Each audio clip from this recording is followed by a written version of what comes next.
नमस्ते मेरे देशवासियों। मैं आज आपको एक अहम जानकारी देने आई हूँ जिससे अधिकतर लोग अनभिज्ञ हैं। मैं शुरुआत यहाँ से करती हूँ। 1875 में दयानंद सरस्वती जी द्वारा आर्य समाज की स्थापना होती है,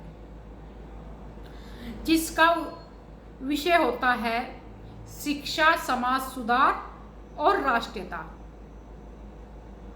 और उसी तरह जो हमारे देश में एक स्वदेशी आंदोलन आपने देखे होंगे, स्वदेशी शब्द आपने सुना है, ये भी आर्य समाज की ही देन है। दूसरा, हम जो नमस्ते बोलते हैं, जो हमारी संस्कृति में है, हमारे शिष्टाचार में है नमस्ते, और जो विदेशों तक में प्रचलित है, वो भी आर्य समाज की ही देन है और इसका प्रचलन आर्य समाज ने ही किया। आज हम जिन लोगों को दलित बोलते हैं, कल वही लोग हरिजन हुआ करते थे, और ये हरिजन शब्द गांधी जी ने दिया था। काफ़ी लंबे समय तक ये ढोया भी गया और फिर इस पर कानूनन बैन भी लगा, और आज हम दलित शब्द को ढो रहे हैं। मैं कहना ये चाह रही हूँ कि ये जो दलितों के उत्थान की जो बात करी जाती है ना, तो सर्वप्रथम इसकी पहल भी आर्य समाज ने ही की थी, जिसमें लड़कियों को शिक्षा देना, वर्ण व्यवस्था को मतलब जन्म के आधार पर ना मानकर कर्म के आधार पर मानना, और जाति भेदभाव, खान पीन का भेदभाव, छुआछूत, ये सब, इन सब पर आर्य समाज ने ही कार्य किया। और अंधविश्वास, धर्म के नाम पर किए जाने वाले जितने भी अनाचार हैं, इनकी कब्र खोदने का काम भी आर्य समाज ने ही किया।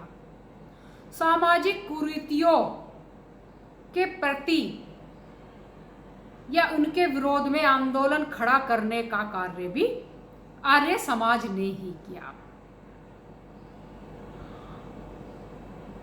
और जैसे बाल विवाह, सती प्रथा जैसी बुराइयों पर रोक, विधवा विवाह को प्रोत्साहन, और अंधविश्वास और कर्मकांडों का विरोध करना, ये सब आर्य समाज की ही देन है। मैं इसलिए आपको बता रही हूँ कि जो डॉक्टर बी.आर. अम्बेडकर जी बाबा साहब थे, उनका जन्म 14 अप्रैल 1891 को होता है, और तब तक आर्य समाज अपने आंदोलनों को इस देश में आगे बढ़ा चुका होता है और उस पर युद्ध स्तर पर कार्य कर रहा है।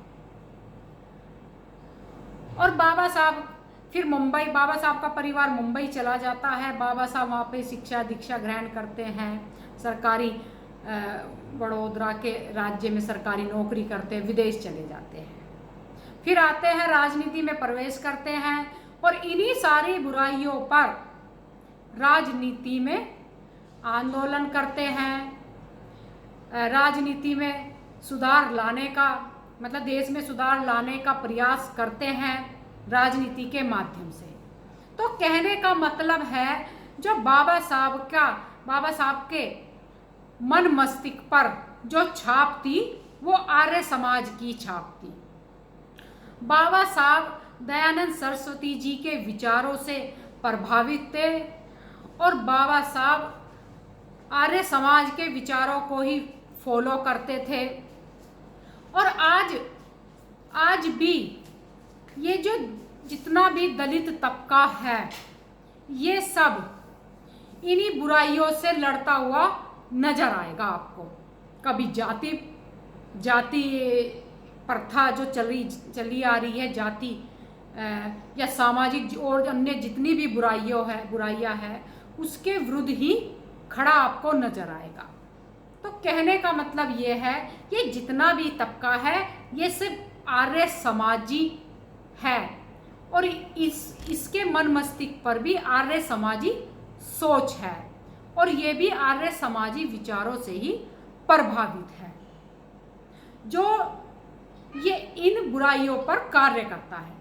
लेकिन इसी समाज में ऐसे सामाजिक राजनीतिक लोग रहते हैं जो इनके अस्तित्व को हमेशा मिटाने का प्रयास करते हैं, अधिकारों के नाम पर इन्हीं के अधिकारों का हनन करते हैं और इनकी भावनाओं से खेलने का काम करते हैं। तो यही जानकारी मैं आप लोगों के बीच देने आई थी और इसी के साथ मैं अपनी बात समाप्त करती हूँ।